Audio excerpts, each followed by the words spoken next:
Está no ar o STJ no seu dia, um programa do Superior Tribunal de Justiça. Apresentação, Tiago Gomide. Olá para você que nos acompanha a partir de agora, está no ar mais um STJ no seu dia. Eu sou o Tiago Gomide e no episódio de hoje nós vamos falar sobre o seguro DPVAT e os limites da cobertura em situações envolvendo a prática de crime doloso.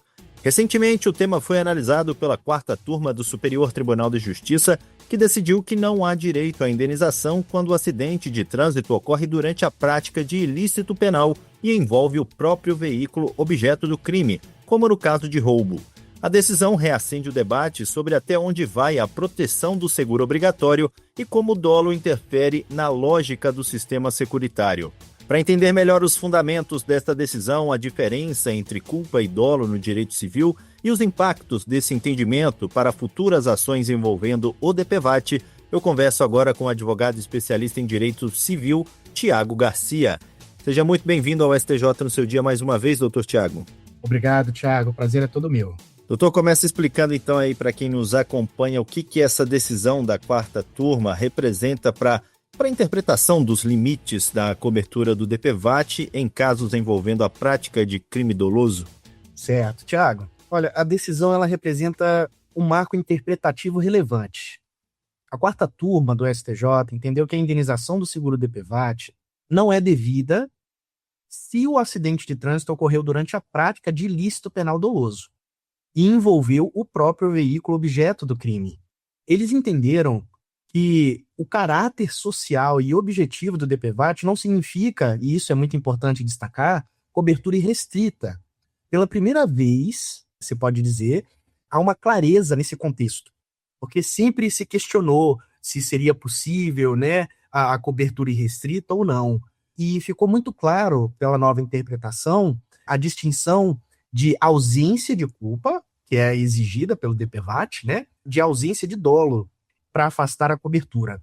A decisão, portanto, impõe um limite ético e sistemático e sistêmico, obviamente, ao alcance do seguro obrigatório. Doutor Tiago, e o que diferencia a ausência de culpa da existência de dolo em casos envolvendo seguros obrigatórios? Perfeito, Tiago. Essa distinção ela é muito importante. Eu diria até que ela é o núcleo da decisão. O DPVAT é um seguro, via de regra, objetivo, certo? Ou seja, ele dispensa a prova de culpa do causador do acidente em prol da vítima, para que ela seja indenizada. Porém, e aqui quem colocou esse porém, inclusive, foi a própria ministra Isabel Galotti, ressaltou que a independência de culpa não deve ser confundida com irrelevância do dolo, uma vez que este rompe, dentro da lógica jurídica, rompe a aleatoriedade ao eliminar a imprevisibilidade do evento e descaracterizar, no caso, o risco segurável. Em síntese, a culpa é em juízo de negligência ou imprudência sobre um evento que poderia ter sido evitado. Então, aqui a gente já caracteriza o que seria, dentro dessa interpretação, a culpa. Já o dolo é a vontade deliberada, ou seja, a vontade intrínseca da pessoa de causar o dolo, e de praticar o ato, no caso. No seguro, a culpa pode ser irrelevante, o dolo jamais, pois destrói o próprio pressuposto do risco segurável. Doutor, e por que o STJ entendeu que o artigo 762 do Código Civil deve ser aplicado a esses casos? Tiago, o artigo 762 do Código Civil, ele estabelece que o contrato de seguro ele é nulo quando o segurado provoca intencionalmente o sinistro. Por isso da discussão, culpa e dolo. E o caso paradigma que foi analisado para esse RESP foi um caso do Tribunal de Justiça do Paraná, onde eles, analisando a questão, eles afastaram a aplicação do artigo 762, falando que, na verdade, não seria necessária a análise de culpa, certo? Então, a ministra Galotti, inclusive, ela ressalta que o artigo 5º da Lei 6.194 de 74 deve ser interpretado em harmonia com as regras gerais do contrato de seguro, que estão previstas, logicamente, dentro do Código Civil. Assim, a gente pode dizer, então, que o artigo 762 ele é aplicável porque a lei do DPVAT não criou um regime completamente autônomo, Ou seja, convive com os princípios gerais do direito securitário e por isso dessa decisão, na verdade, aplicando o artigo 762. Ok, e como que a prática de um crime doloso interfere aí na lógica do contrato de seguro? Perfeito. Olha, a gente pode dizer que o contrato de seguro ele é estruturado sobre o risco. Evento futuro, incerto, alheio à vontade do segurado. O dolo rompe a lógica da aleatoriedade que é inerente a qualquer contrato de seguro. Então, ao eliminar essa imprevisibilidade do evento, o ato doloso descaracteriza o risco segurável, especialmente quando o acidente é consequência direta da prática do crime. Quando alguém pratica um crime e sofre um dano em decorrência direta desse ato, não há mais risco no sentido técnico-jurídico. Há uma consequência previsível e voluntariamente assumida de uma conduta ilegal. O sistema de seguros não foi concebido para socializar, para conversar com essas consequências de atos criminosos intencionais. Vide, como nós comentamos, o artigo 762. Mesmo tendo caráter social, o DPVAT ele tem limites de cobertura? Quais seriam eles? Sim, tem sim.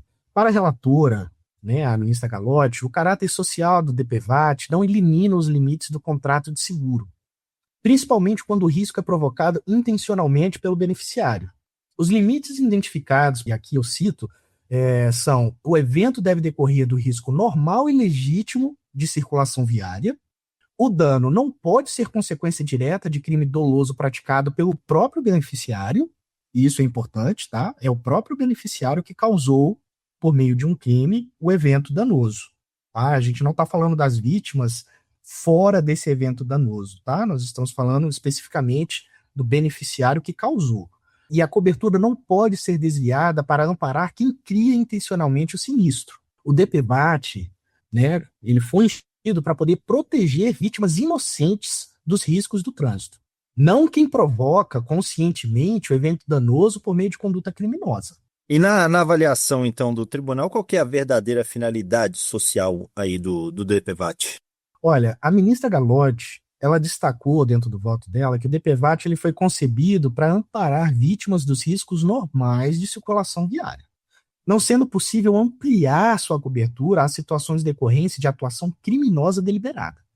A finalidade social, então, a gente pode dizer que é proteger quem sofre danos derivados dos riscos inerentes e involuntários do trânsito.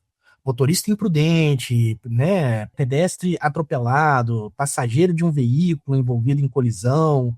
Essa finalidade seria subvertida, tá, se o seguro passasse a cobrir quem, deliberadamente, de forma criminosa, cria a situação de risco da qual resulta o dano. E qual que é a importância da aleatoriedade, da imprevisibilidade também para a configuração do risco segurável? A aleatoriedade é o que justifica a existência e a lógica econômica do seguro. Ela significa que nenhuma das partes sabe, ao contratar, se e quando o sinistro ocorrerá. O dolo ele rompe a lógica da aleatoriedade que é inerente a qualquer contrato de seguro. Ao eliminar a imprevisibilidade do evento, o ato doloso descaracteriza o risco segurável. Sem aleatoriedade, portanto, não há risco. E sem risco, não há objeto legítimo para o seguro. Quem pratica um crime com um veículo assume conscientemente as consequências possíveis. O dano deixa de ser aleatório e passa a ser um desdobramento, pode-se dizer assim, direto de uma escolha voluntária e ilícita. E esse entendimento do STJ ele pode impactar outros tipos de seguro além do DPVAT ou não? Sim, e de forma relevante. E aqui eu cito novamente o artigo 762 do Código Civil. E ao fazer isso, ele está sinalizando que o mesmo raciocínio vale para seguros privados. A terceira turma, inclusive, Thiago, já havia decidido que um motorista embriagado, por exemplo, que se envolve em um acidente com morte, ele pode ser excluído, tá, da cobertura da apólice do seguro do veículo. E que cabe ao segurado o ônus de comprovar que o dano não foi causado pelo seu estado de embriaguez. A lógica é consistente. Quando o segurado agrava intencionalmente o risco, provoca dolosamente o sinistro, ele perde essa cobertura. Isso pode alcançar, sim, seguros de vida, seguros de responsabilidade civil e seguros de automóvel em situações envolvendo conduta criminosa do próprio ato segurado. E como equilibrar, então, a função social do seguro obrigatório com a necessidade de evitar fraudes e abusos no sistema? O equilíbrio proposto pelo STJ passa por uma leitura teleológica e sistemática. A função social do DPVAT ela é maximizada quando a sua cobertura alcança genuinamente quem mais precisa. E no caso, Tiago, são as vítimas inocentes dos riscos do trânsito. Inclusive, para a relatora, admitir a indenização em casos dessa natureza significaria desvirtuar a própria finalidade social do seguro obrigatório. Portanto, a gente pode dizer que o limite ao abuso não enfraquece a proteção social. Na verdade, ela a reforça, né, ao preservar a integridade e a sustentabilidade do sistema para quem dele legitimamente depende. O abuso sistêmico de coberturas securitárias eleva os custos e compromete a capacidade de proteção do fundo para as vítimas que realmente precisam. E para a gente fechar aqui, doutor, qual que é a importância dessa decisão do STJ para a definição de critérios sobre quando a cobertura do seguro DPVAT deve ser afastada em situações excepcionais? Perfeito. A decisão ela é paradigmática, eu diria, sabe, Tiago? Porque o colegiado ele formou e firmou que o dolo rompe a lógica do risco legítimo, protegido pelo sistema securitário, o que afasta a cobertura, mesmo no âmbito de um seguro de caráter social. O STJ estabeleceu critérios objetivos para a exclusão excepcional da cobertura, tá? E aqui eu posso enumerar, né, como sendo que o acidente tenha ocorrido durante a prática de ilícito doloso, né, que o próprio veículo utilizado seja o objeto ou instrumento do crime, o dano seja consequência direta da conduta criminosa intencional do beneficiário. Então, eu posso dizer que esses critérios eles criam um parâmetro claro para as seguradoras, tá? Os juízes e demais aplicadores do direito, evitando tanto a negativa abusiva de cobertura em acidentes comuns, quanto o pagamento indevido em situações de manifesta má-fé ou conduta criminosa. Ok, doutor Tiago Garcia, muito obrigado por mais essa participação e esclarecimentos prestados aqui aos nossos ouvintes. Obrigado você, Tiago.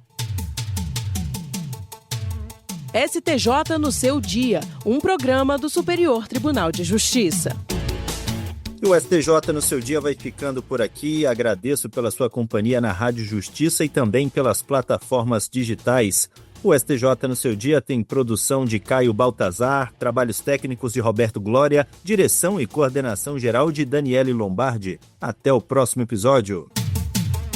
STJ no seu dia, um programa do Superior Tribunal de Justiça.